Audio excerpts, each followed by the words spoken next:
Good afternoon, and welcome to our second ACA-NY and Life Plan CCO-NY provider webinar and our first of the new year. Today's topic is an overview of our comprehensive assessment process, which we teach to our new care managers during their orientation.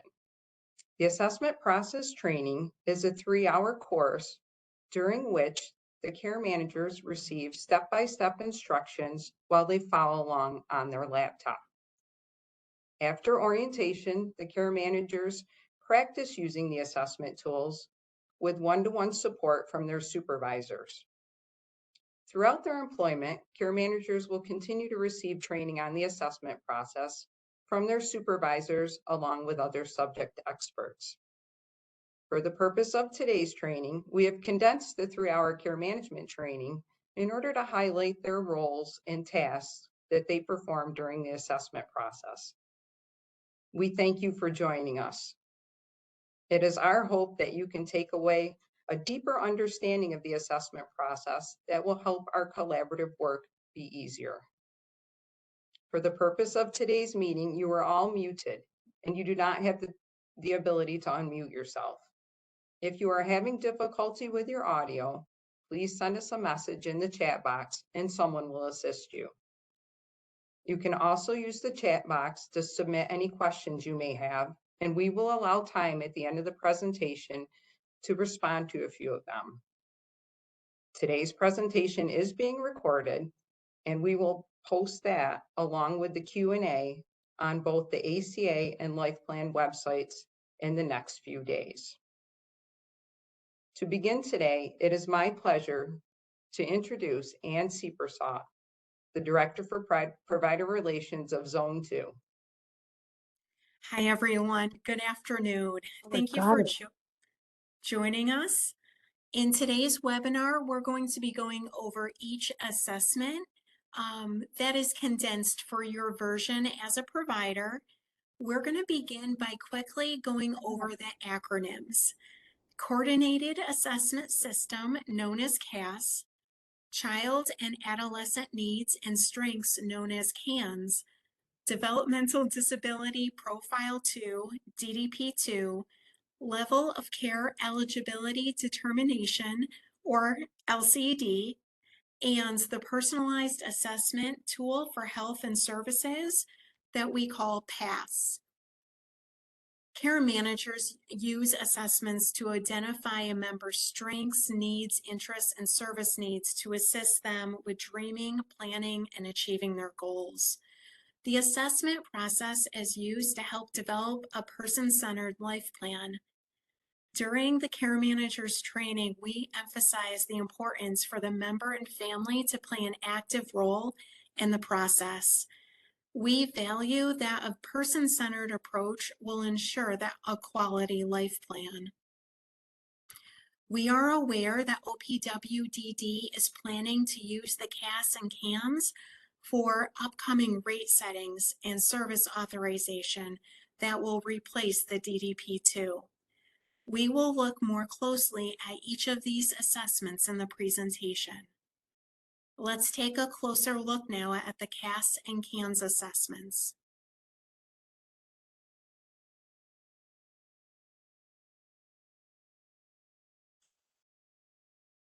A CAS or CANS is required for members enrolled into the CCO in any CCO.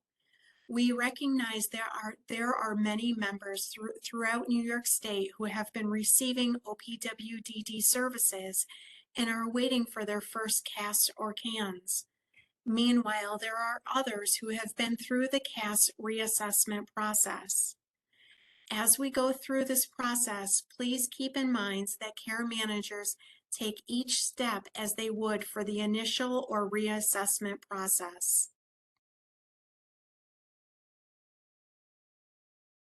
Care managers should be reviewing the CAS or CANS as a part of the new enrollment process and as well as any time a new member is assigned to their caseload.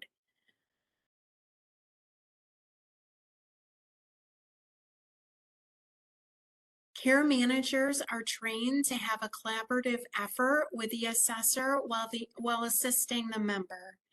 Care managers begin the process by informing the member and family of the upcoming assessment. Care managers are encouraged to share the document called CAS, What is it and why is it important, with members and families when they're selected for either initial or reassessment. This PDF can be found on either LifePlan CCO's website or ACA NY website under Resources tab, and then choose the Knowledge Center, and you will find the PDF there. As needed, care managers will assist in scheduling the CAS or CANS meeting with a member or the member's circle of support. This includes explaining that an assessor will meet with them either in person or telehealth and will ask a variety of questions to complete the assessment. Care managers may be interviewed either with the member or alone with the assessor. In some instances, especially if the member only receives minimal services, the care manager may be the only source of information for the member.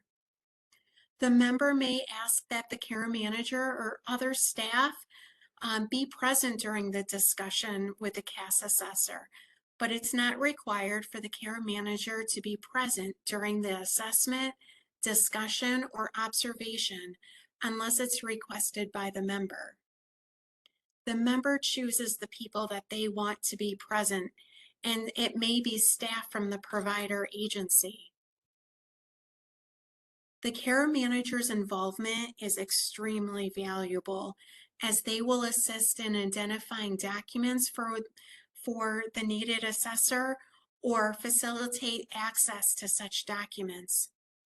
At times, care managers may reach out to service providers, all of you, to request any missing documents or additional information. It is important for the care manager to review the summary, and I will discuss this more in an upcoming slide.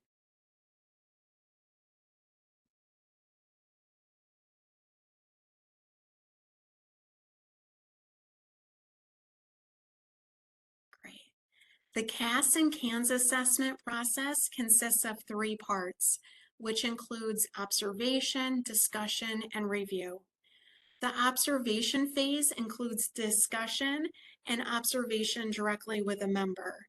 The discussion portion is with others who know the member well, such as family members, residential staff, care manager, or the Consumer Advisory Board representatives for Willowbrook members known as CAB. The assessor will then review supporting documents such as medical, psychological evaluations, health, behavioral support plans, life plans, staff plans, etc. Afterwards, the assessor will upload the completed assessment within 48 hours to the member's record and choices.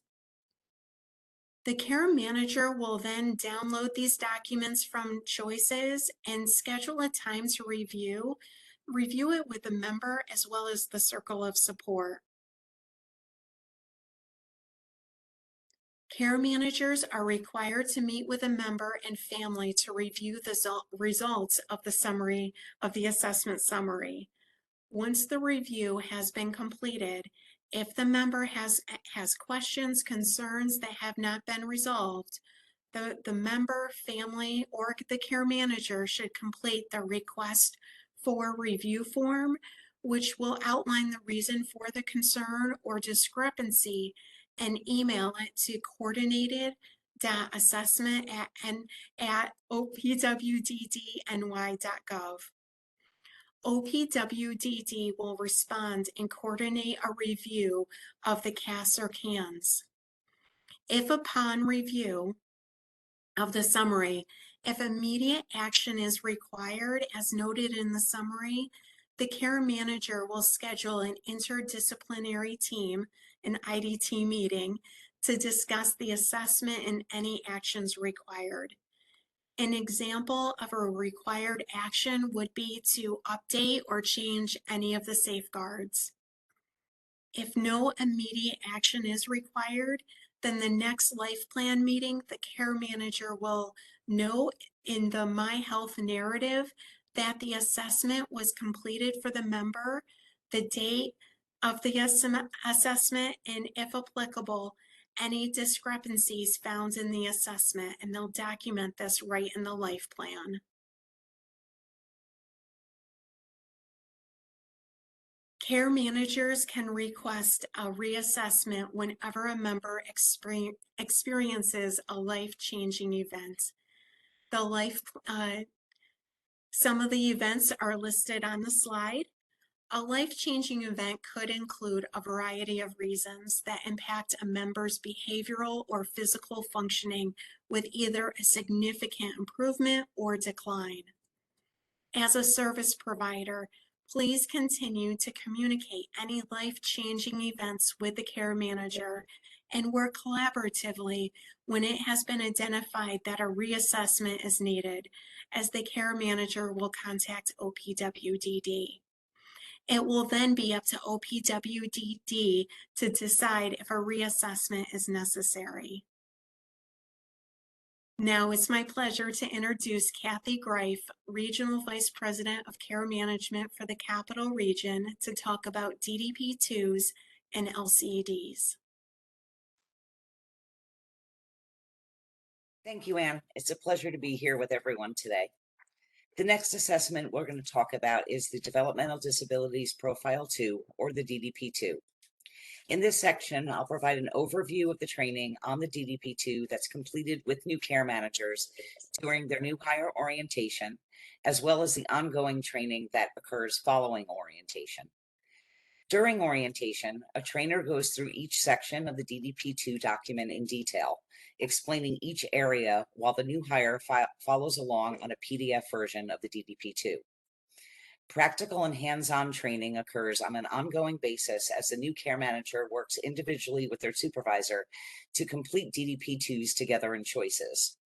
During these sessions, supervisors will review the importance of gathering updated information from members, families, and service providers, and reviewing documentation such as physicals and nursing summaries in order to capture any new medical diagnoses, as well as any changes that have occurred in an individual's abilities or needs since last review was done.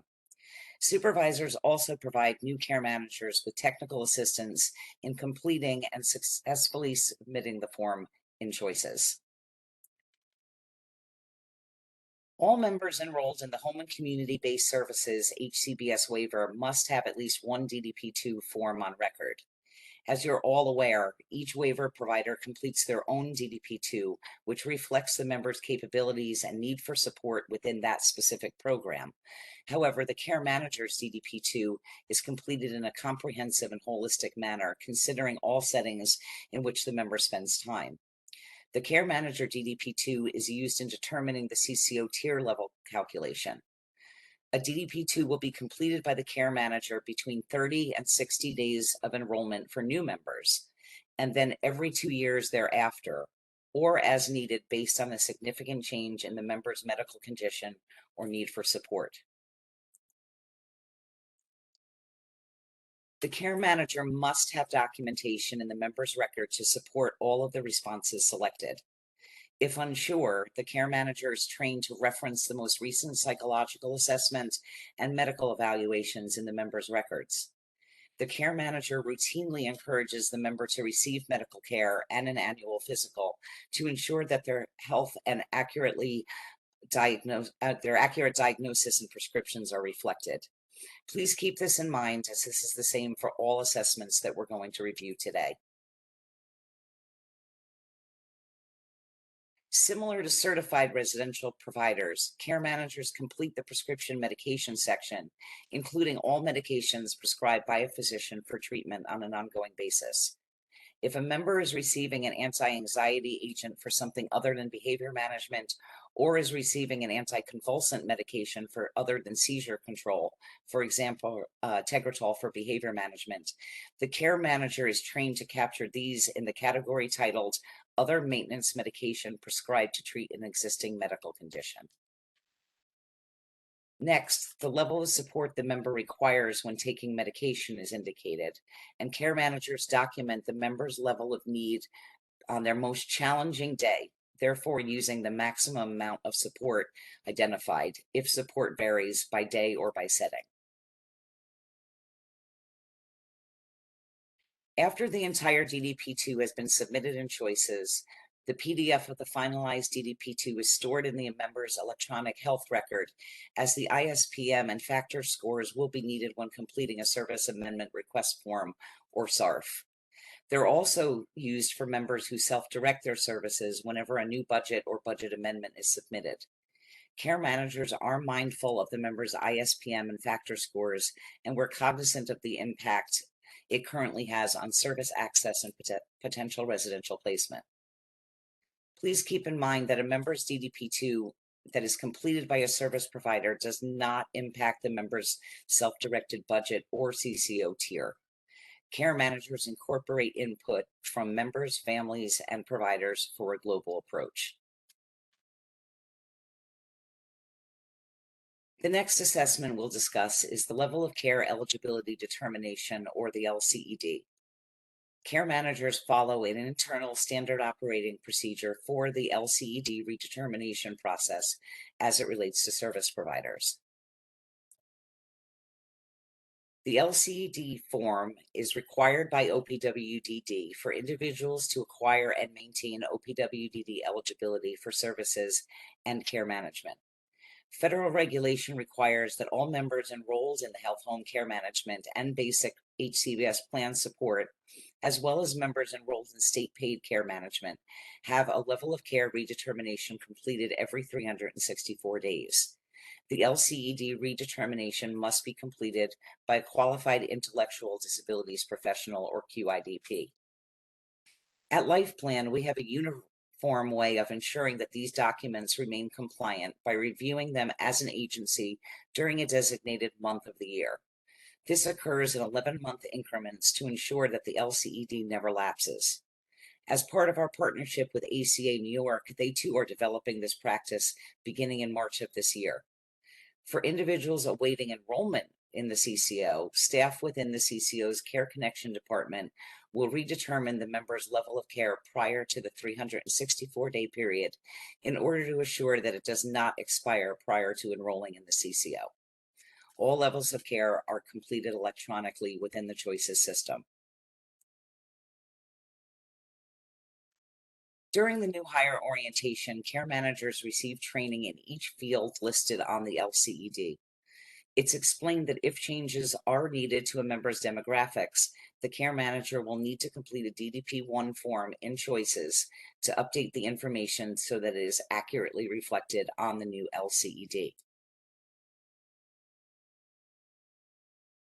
During orientation and through ongoing continuous training with their supervisors, care managers are taught to complete the LCED questions in sections 4 and 5 as it relates to the member's health care and adaptive behavior, including communication, learning, mobility, capacity for independent living, and self-direction. Please note that self-direction here does not refer to self-directed services, but rather to a person's ability to practice self-determination and organize their personal affairs.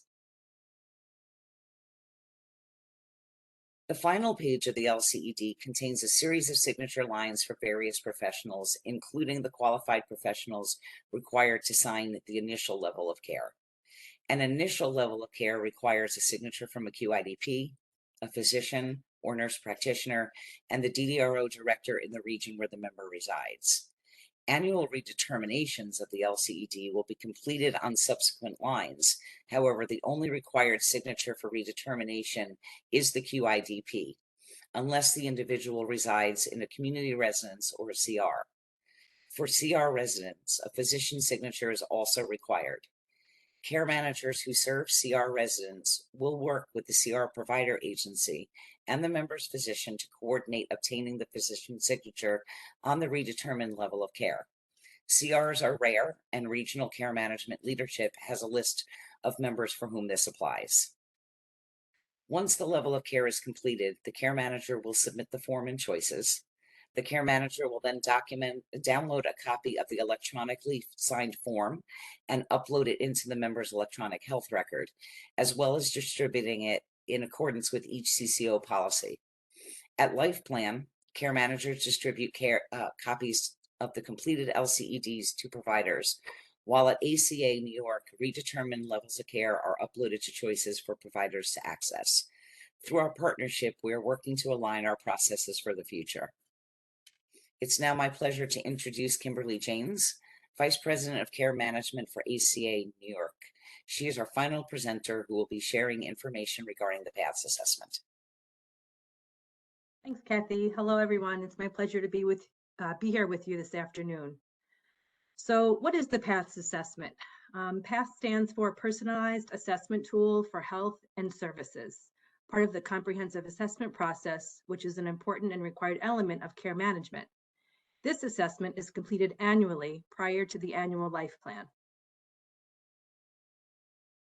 The PATHS is completed within the electronic health record using the assessments discussed earlier in this presentation, in addition to other resources that I will be sharing in the coming slides.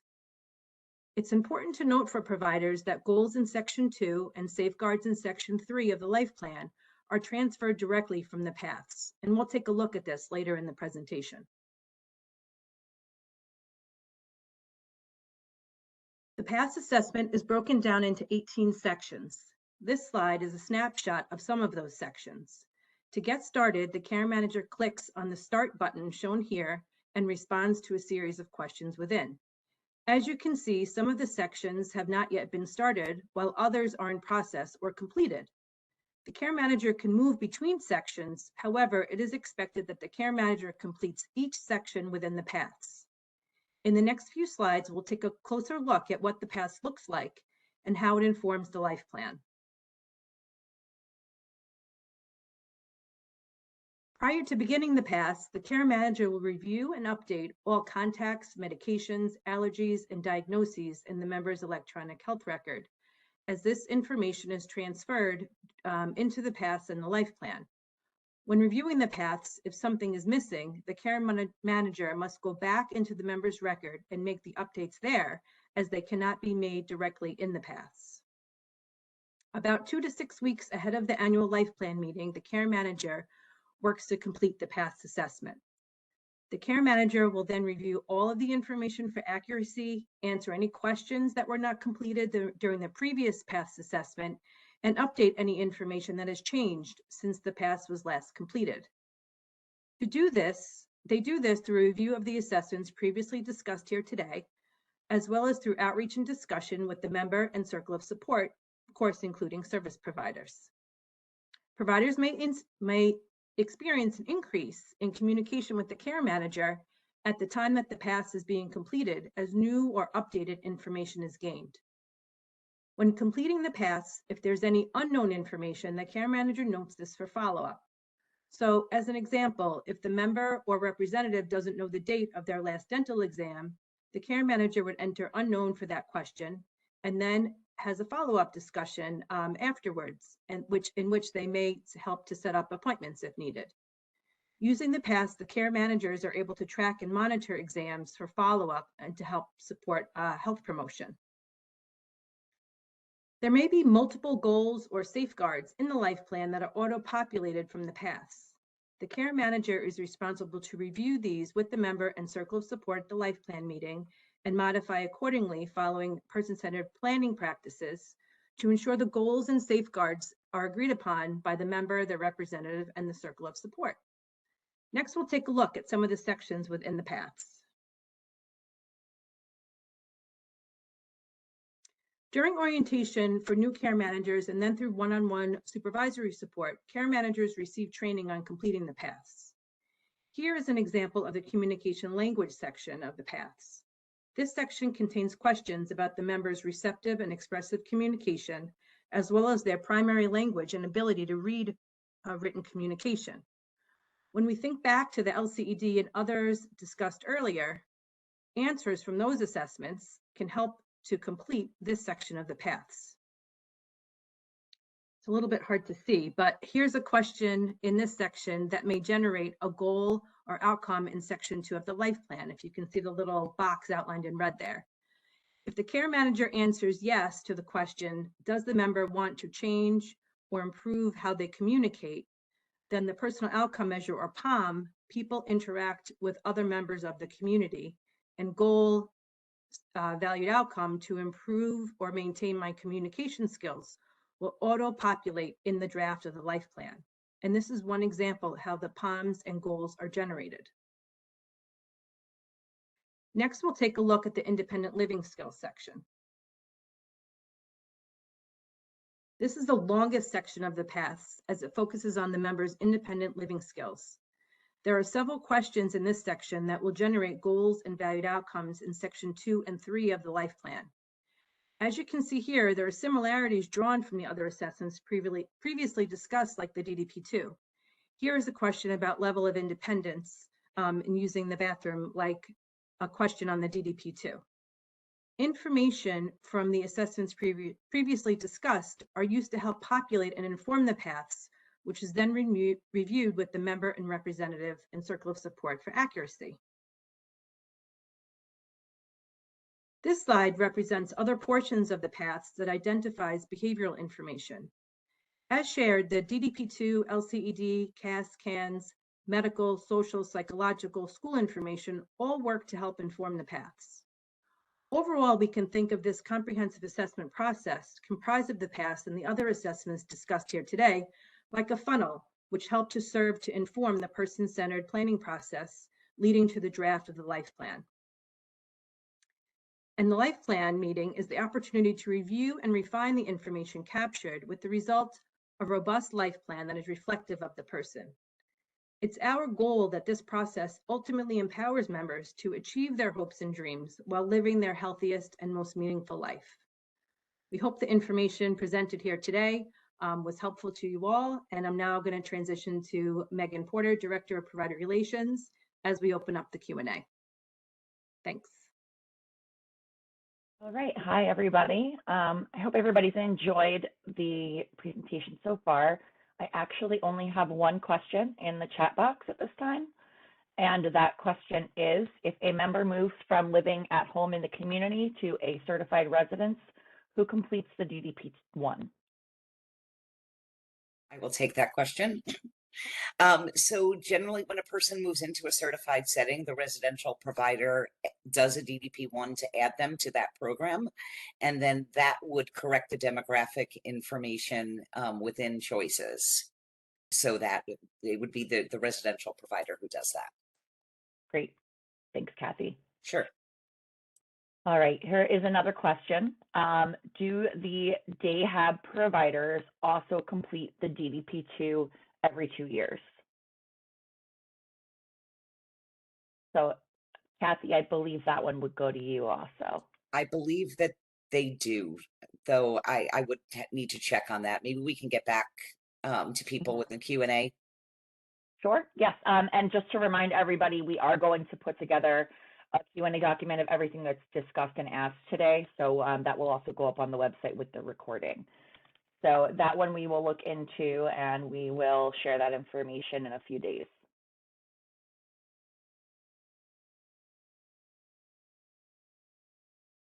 Okay, Kim, here's a question for you.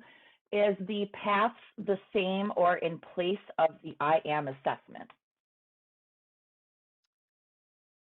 Some of the CCOs use the IM assessment, those that are continuing to use Metascad, while other CCOs who have transitioned to Core Solutions or CX360 are now using the paths.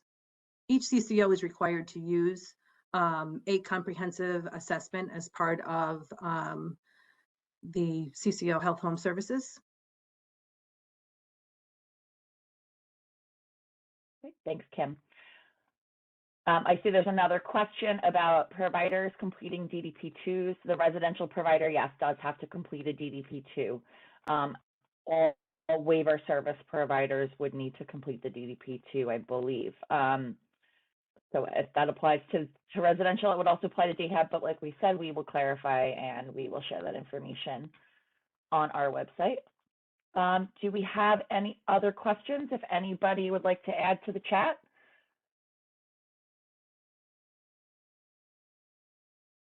Let's see. Okay, we have a question about evaluations. So are there ACA providers who can complete the psychosocial? I think I would leave that to either to Kim or to Kathy.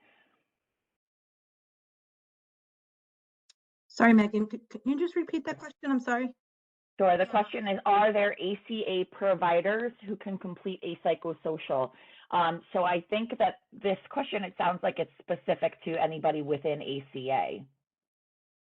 If that, I see that the person who asked, if they want to clarify, if they're just asking about ACA itself.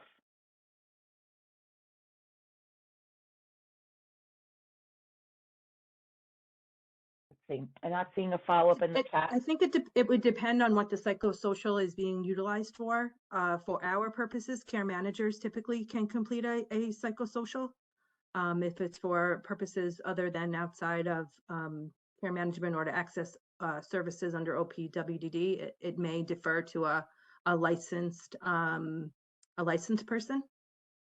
Yeah, that's what I was going to say too, Kim. I think that if it's referring to any kind of eligibility documentation, we just want to make it clear that ACA provides care management services. We do not provide other evaluation services. But we can help connect people, and our admissions team does help connect people to providers who can do those services. And sometimes we are lucky enough to have social work interns, but that's not always the thing that we have. So if there's issues getting a psychosocial, we'll help figure it out, is the bottom line. But we do not, employ social workers that conduct those evaluations. Right. Thanks, Jamie. It looks like we have a lot of questions in the chat about life plans, so I'm going to defer those to our question and answer document. Since the focus of today is on assessments, I want to make sure those questions are answered before we end today. So the next question about assessments is the PASS assessment mandatory? So the answer to that, that Kim already clarified, there is a comprehensive assessment that must be done as part of the life plan process. So for ACA and for other CCOs who use Core Solution CX360, that assessment is the PASS assessment. For the CCOs that use Metasced as their electronic healthcare record system, they would be using the IAM. But either way, that particular IAM or the PASS is a requirement annually. Okay, let's see. Okay, here's another question about, oh, never mind, person said disregard. So the PASS assessment, yes, this PASS assessment is done prior to the annual life plan. Let me see if I have another question about, looks like all of the other questions are regarding life plans at this time. So do we have any other questions about assessments? While you're gathering those, I just wanted to let people know that our newsletter next month from Provider Relations is going to talk about the life planning process. And our next webinar in April will focus on the life planning process, just to let you know what's coming. Thank you. Thank you, Lori. Okay. So I don't have anything else. Oh, here we go. Here's another question. If there already was an IAM assessment held, would that then need to be changed to a PASS assessment? At the time of the next annual life plan review, the PASS assessment would then be completed. Thanks, Kim.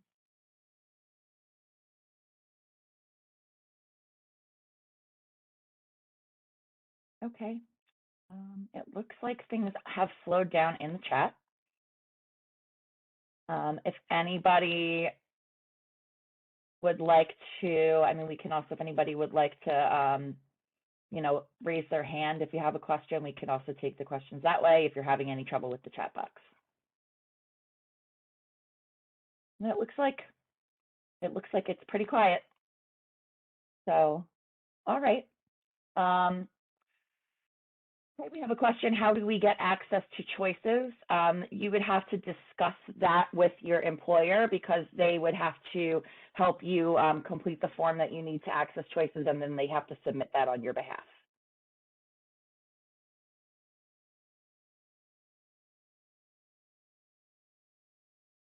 Okay, you're welcome. All right, I'm going to do a last call for questions.